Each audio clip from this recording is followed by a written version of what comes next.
বন্ধুগণ স্বাগত।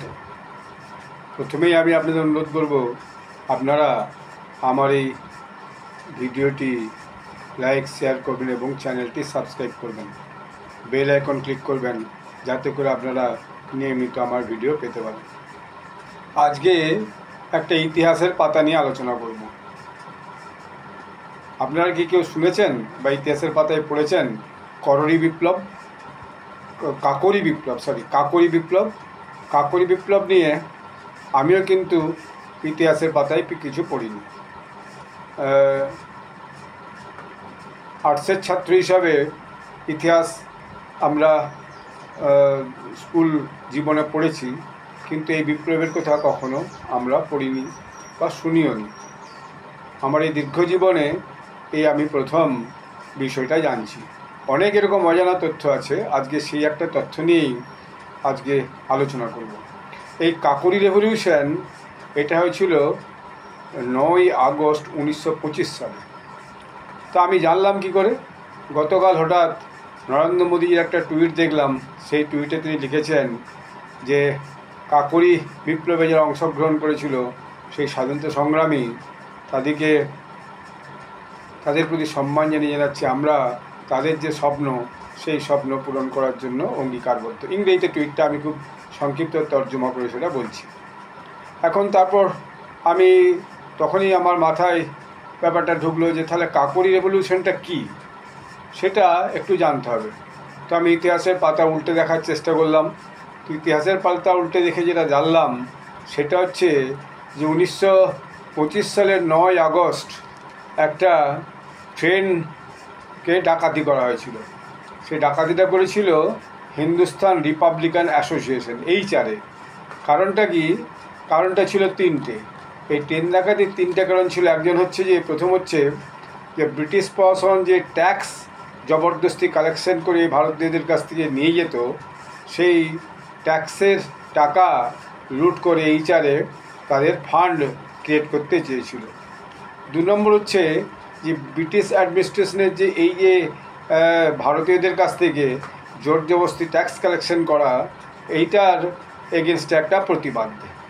তৃতীয় কারণটা ছিল যে জনগণের একটা অ্যাটেনশন তৈরি করা, যে বিপ্লবীরা কিন্তু তারা পিছিয়ে নেই এবং জনগণের কাছ থেকে তাদের কাছে একটা সমর্থন পাওয়া এবং জনগণের মধ্যে তাদের যে একটা ইমেজ, HR-এর যে একটা ইমেজ, সেই ইমেজটা যাতে করে বেড়ে যায়।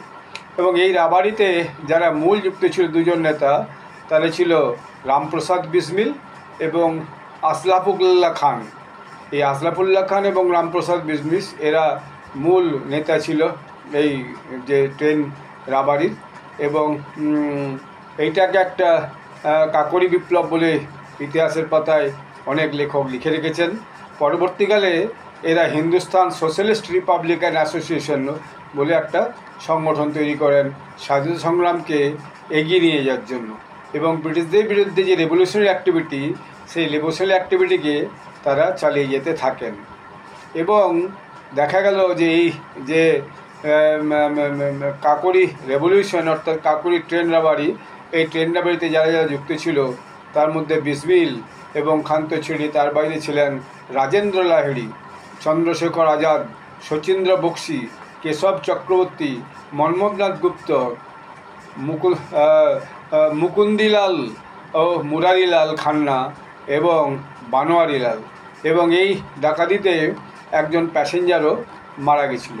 তো স্বভাবতই এই ট্রেনটা এই ডাউন ট্রেন শাহজাহানপুর থেকে লখনৌ যাচ্ছিল এবং সেই ট্রেনে ব্রিটিশ সরকার যে ট্যাক্স আদায় করেছিল, সেই ট্যাক্সের টাকা ব্যাগ ভর্তি করে গার্ডের কামরার কাছে নিয়ে যাচ্ছিল।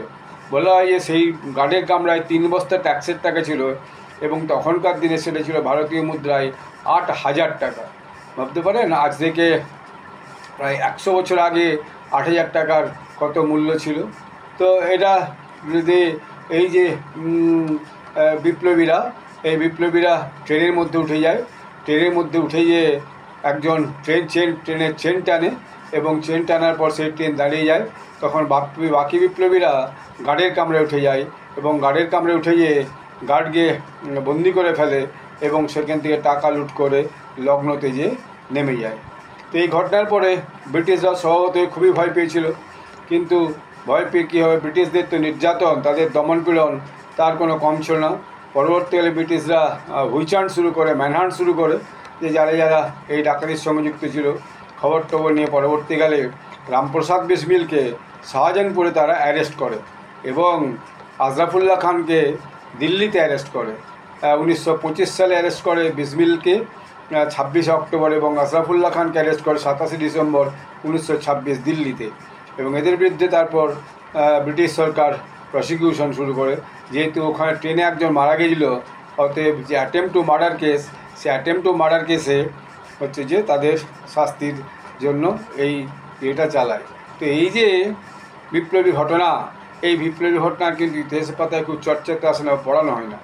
কারণ আমরা জানি, কারণ হচ্ছে স্বাধীনতার পর ভারতের স্বাধীনতা সংগ্রামীদের যে দান, সেই দানকে কিন্তু ডিস্টর্ট করা হয়েছে, অর্থাৎ ইতিহাস বিকৃতভাবে লেখা আছে। আমরা জানি কারা ইতিহাস বিকৃতভাবে লেখার পিছনে ছিল, আমি আর তাদের নাম এখানে আর বলতে চাই না, কিন্তু আজকের দিনে সব ইতিহাস একটু একটু করে বেরিয়ে আসছে এবং তাতে করে দেখা যাচ্ছে যে এই যে কাকুরি রেভলিউশন, এই কাকুরি রেভলিউশনে যে বিপ্লবীরা ছিল তার একটা মহৎ উদ্দেশ্য নিয়ে তাদের ফান্ড তৈরি, জনগণের অ্যাটেনশন তৈরি এবং ব্রিটিশদের যে অত্যাচার, যেভাবে শোষণ করতো ভারতীয় জনগণকে ট্যাক্স কালেকশন করে, তার বিরুদ্ধে একটা প্রতিবাদের প্রতীক। এবং ব্রিটিশরা যেভাবে ভারতকে শোষণ করে নিয়েছে তার ফল আমরা দীর্ঘদিন ভুগেছি। আমরা জানি কিভাবে বাংলায় একটা দুর্ভিক্ষ হয়েছিল, কীভাবে সারা ভারতের মানুষকে লুটে এখান থেকে হাজার হাজার ট্রিলিয়ন টাকা তারা লুটে নিয়ে গেছিল এবং সেই টাকাতেই তারা আজ সম্পন্ন। আজকের দিনে ব্রিটিশ ইউকেতে, ইংল্যান্ডে যে বিভিন্ন রকম ঝামেলা চলছে, অনেক ভারতীয় মনে করেন এটা তাদের ডিডস, অর্থাৎ তারা যে কর্মকাণ্ড করেছে, সারা পৃথিবীর বুকে যেভাবে অত্যাচার চালিয়ে মানে মানুষের গায়ে লুটপাট করে নিয়ে গেছে, আজকে ইউরোপিয়ান ইউনিয়ন তার যে দেশগুলি, তার অধিকাংশ দেশই এই লুটের টাকায় আজকে ধনী এবং তারই ফল তারা আজকে ভুগতে চলেছে। তো যাই হোক, এই বিপ্লবী ঘটনাটি খুবই গুরুত্বপূর্ণ। এই বিপ্লবীরা আমাদের দেশকে স্বাধীন করার জন্য যেভাবে একটা সময় তারা লড়াই করেছিল, অনেকে তার জীবনদান করেছিল, আজকে তাদেরকে শ্রদ্ধা জানাবার দিন। তো এই ঘটনাটা জানানোর জন্য আমি এই তথ্যটি পরিবেশন করার জন্য এই ভিডিওটা করলাম। নমস্কার, ধন্যবাদ।